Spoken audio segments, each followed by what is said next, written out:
Confess I love you from the start. Don't you notice how I don't wanna run? No one else around. Me and you and our silence. Don't you dare look at me that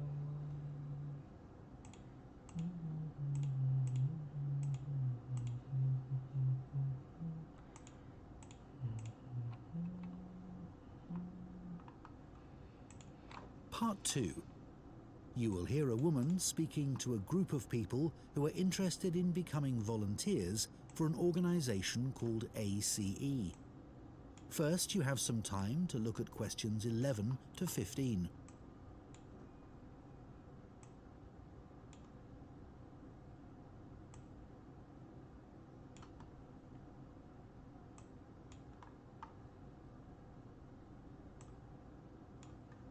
continuous connected online. He shows the speaker as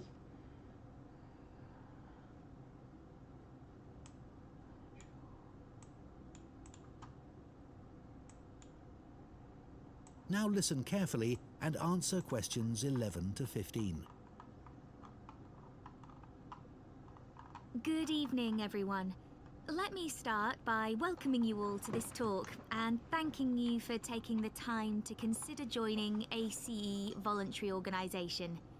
ACE offers support to people and services in the local area, and we're now looking for more volunteers to help us do this.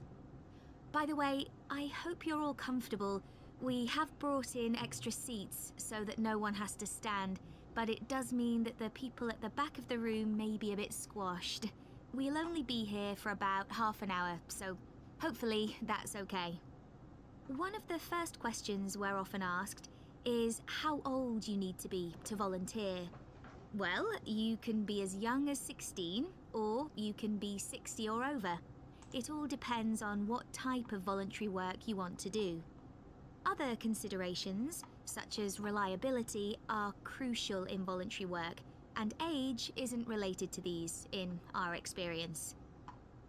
Another question we get asked relates to training.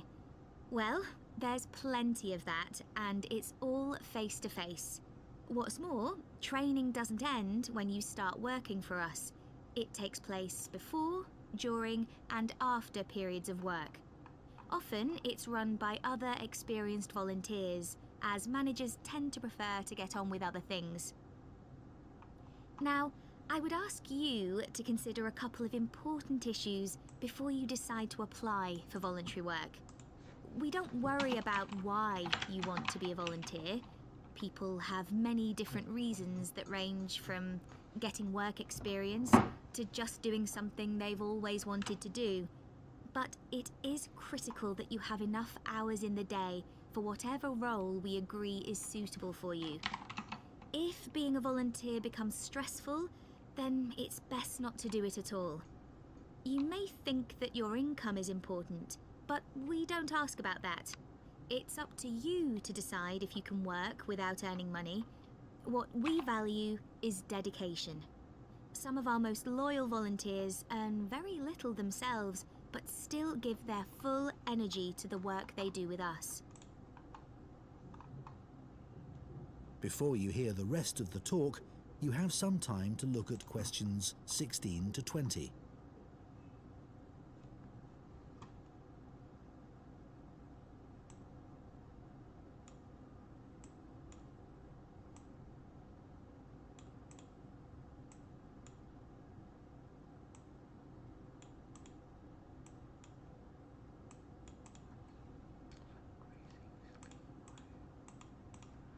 okay. Now listen and answer questions 16 to 20. Okay, so let's take a look at some of the work areas that we need volunteers for and the sort of things that would help you in those. You may wish simply to help us raise money. If you have the creativity to come up with an imaginative or novel way of fundraising, we'd be delighted, as standing in the local streets or shops with a collection box can be rather boring.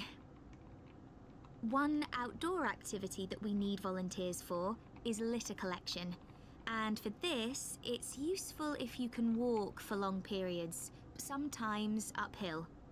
Some of our regular collectors are quite elderly, but very active and keen to protect the environment. If you enjoy working with children, we have 3 vacancies for what are called playmates. These volunteers help children learn about staying healthy through a range of out-of-school activities.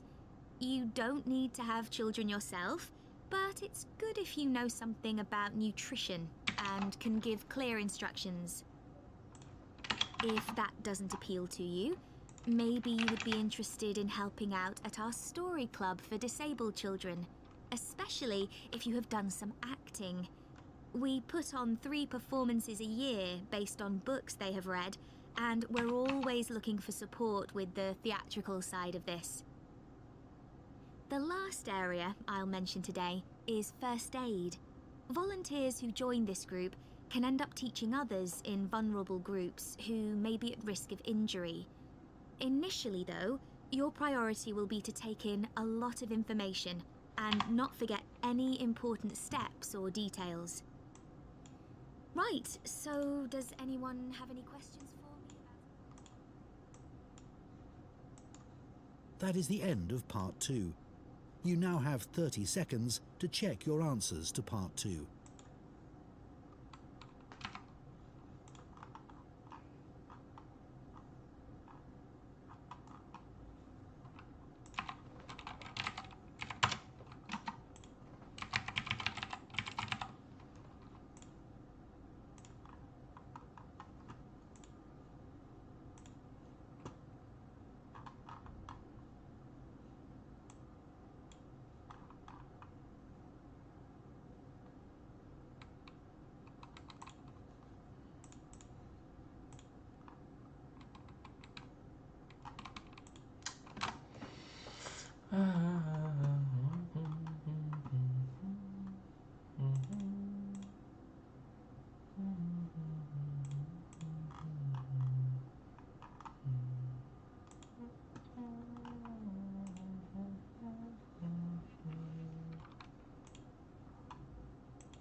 Part 3.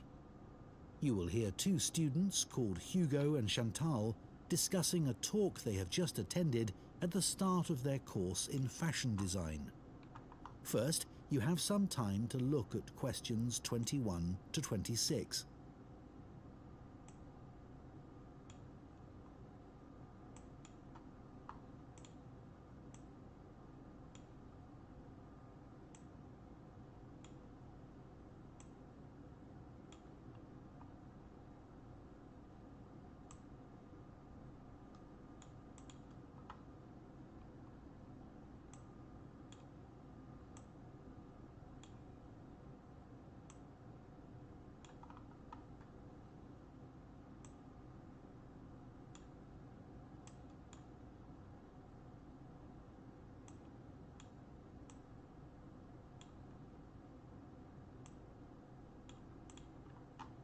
Now listen carefully and answer questions 21 to 26.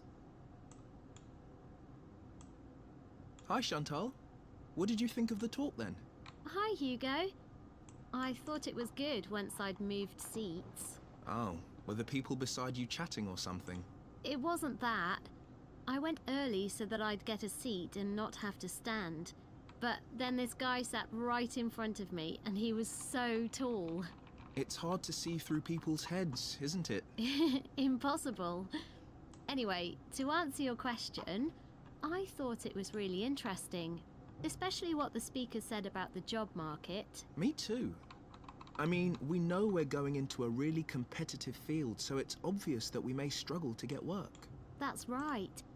And we know we can't all have that dream job. Yeah, but it looks like there's a whole range of areas of work that we hadn't even thought of, like Fashion journalism, for instance. Yeah, I wasn't expecting so many career options. Overall, she had quite a strong message, didn't she? She did. She kept saying things like, I know you all think this, but... And then she'd tell us how it really is.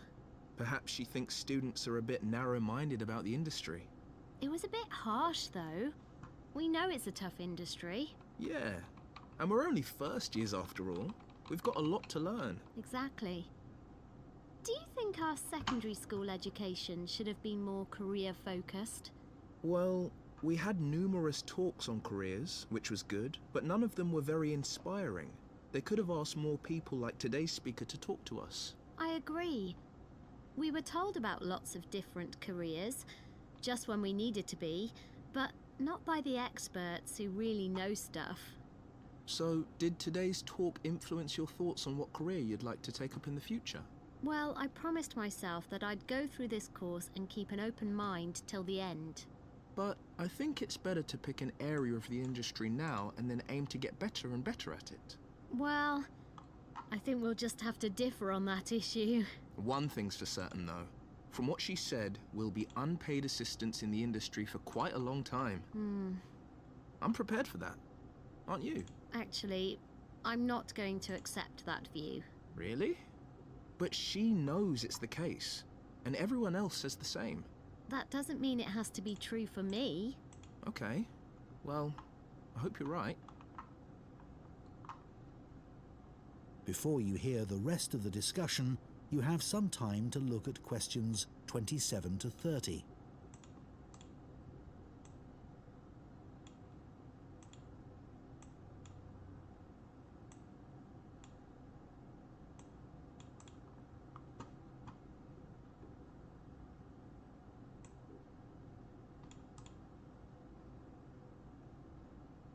Now listen and answer questions 27 to 30. I thought the speaker's account of her first job was fascinating. Yeah. She admitted she was lucky to get work being a personal dresser for a musician. She didn't even apply for the job, and there she was getting paid to choose all his clothes. It must have felt amazing. Though she said all she was looking for back then was experience, not financial reward. And then he was so mean, telling her she was more interested in her own appearance than his. But she did realise he was right about that, which really made me think. I'm always considering my own clothes, but now I can see you should be focusing on your client. She obviously regretted losing the job. Well, as she said, she should have hidden her negative feelings about him, but she didn't. It was really brave the way she picked herself up and took that job in retail. Fancy working in a shop after that? Yeah, well, she recommended we all do it at some point. I guess, as a designer, you'd get to find out some useful information, like how big or small the average shopper is. I think that's an issue for manufacturers, not designers. However, it would be useful to know if there's a gap in the market, you know? An item that no one's stocking, but that consumers are looking for. Yeah, people don't give up searching. They also take things back to the store if they aren't right. Yeah. Imagine you worked in an expensive shop and you found out the garments sold there were being returned because they fell apart in the wash. Yeah, it would be good to know that kind of thing. Yeah. That is the end of part 3. You now have 30 seconds.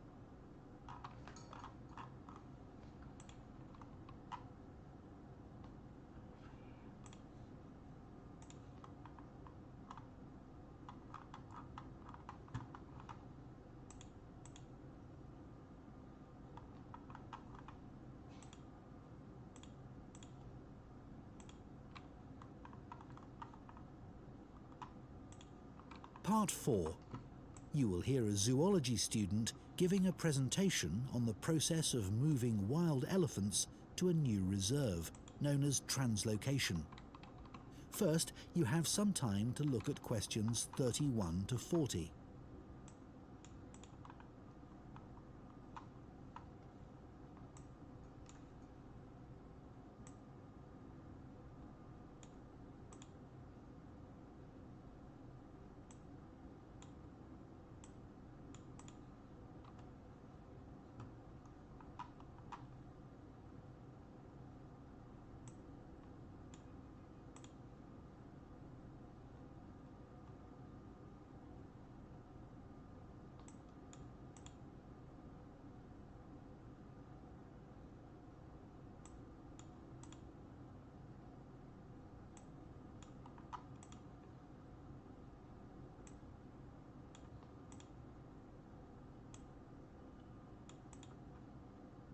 Now listen carefully and answer questions 31 to 40.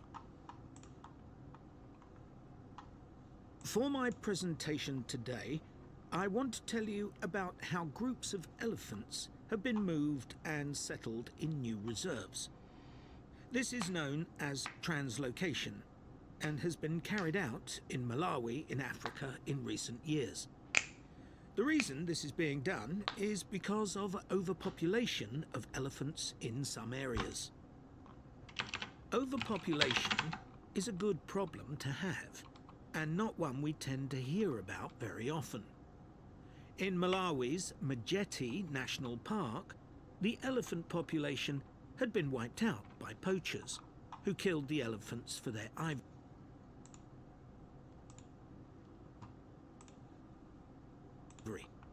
But in 2003, the park was restocked and effective law enforcement was introduced. Since then, not a single elephant has been poached. In this safe environment, the elephant population boomed. Breeding went so well that there were more elephants than the park could support. This led to a number of problems. Firstly, there was more competition for food, which meant that some elephants were suffering from hunger. As there was a limit to the amount of food in the national park, some elephants began looking further afield. Elephants were routinely knocking down fences around the park, which then had to be repaired at a significant cost. To solve this problem, the decision was made to move dozens of elephants from Majete National Park to Nkhotakota Wildlife Park, where there were no elephants. But obviously, attempting to move significant numbers of elephants to a new home 300 kilometers away is quite a challenge. So, how did this translocation process work in practice? Elephants were moved in groups of between 8 and 20, all belonging to one family. Because relationships are very important to elephants, they all had to be moved at the same time. A team of vets and park rangers flew over the park in helicopters and targeted a group, which were rounded up and directed to a designated open plain. The vets then used darts to immobilize the elephants. This was a tricky maneuver, as they not only had to select the right dose of tranquilizer for different sized elephants, but they had to dart the elephants as they were running around. This also had to be done as quickly as possible, so as to minimize the stress caused. As soon as the elephants began to flop onto the ground, the team moved in to take care of them. To avoid the risk of suffocation, the team had to make sure none of the elephants were lying on their chests, because their lungs could be crushed in this position. So, all the elephants had to be placed on their sides. One person stayed with each elephant while they waited for the vets to do checks. It was very important to keep an eye on their breathing. If there were fewer than 6 breaths per minute, the elephant would need urgent medical attention. Collars were fitted to the matriarch in each group so their movements could be tracked in their new home. Measurements were taken of each elephant's tusks. Elephants with large tusks would be at greater risk from poachers, and also of their feet. The elephants were then taken to a recovery area before being loaded onto trucks and transported to their new home. The elephants translocated to Nkhotakota settled in very well, and the project has generally been accepted to have been a huge success, and not just for the elephants. Employment prospects have improved enormously, contributing to rising living standards for the whole community. Poaching is no longer an issue, as former poachers are able to find more reliable sources of income. In fact, many of them volunteered to give up their weapons, as they were no longer of any use to them. More than 24 elephants have been born at Nkhotakota since relocation. With an area of more than 1,800 square kilometers, there's plenty of space for the elephant population to continue to grow. Their presence is also helping to rebalance Nkhotakota's damaged ecosystem and providing a sustainable conservation model which could be replicated in other parks. All this has been a big draw for tourism, which contributes 5 times more than the illegal wildlife trade to GDP. And this is mainly because of the elephants. There's also been a dramatic rise in interest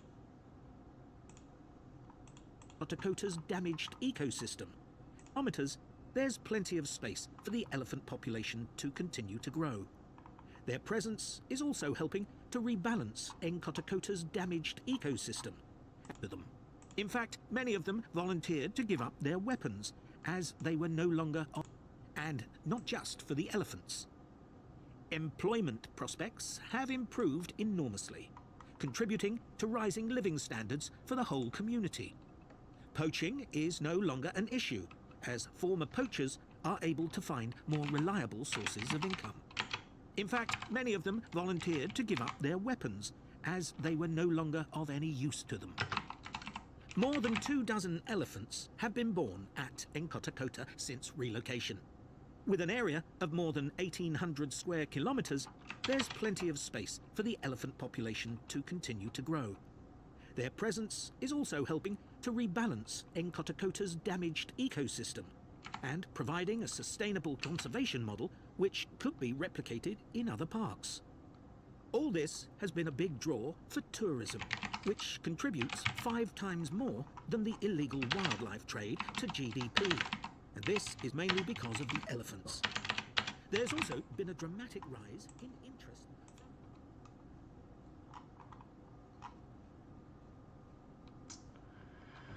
Oh, what the fuck?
Không cần ra tiền dườm già và tốn kém. Bỏ ra bằng đi trà sữa có ngay bộ vệ sinh 7 trong 1. Ăn tìm Ê ông già, tôi sắp lọ răm tùm lum lên mặt phím hết rồi. Ủa?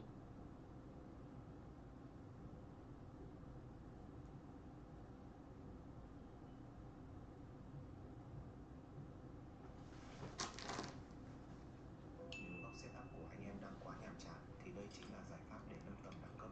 Mình vừa nhận được bộ keycap Contour 4.0. Khá là rõ ràng các bạn chơi game. Nhiều khi anh em chơi game thì anh em cũng cảm nhận được khá là rõ. Cho nên hạn chế kết nối bằng Bluetooth.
Alo ạ?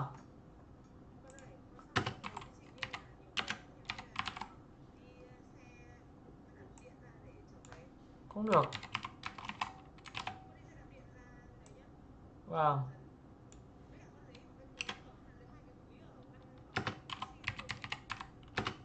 Vâng, vâng, vâng.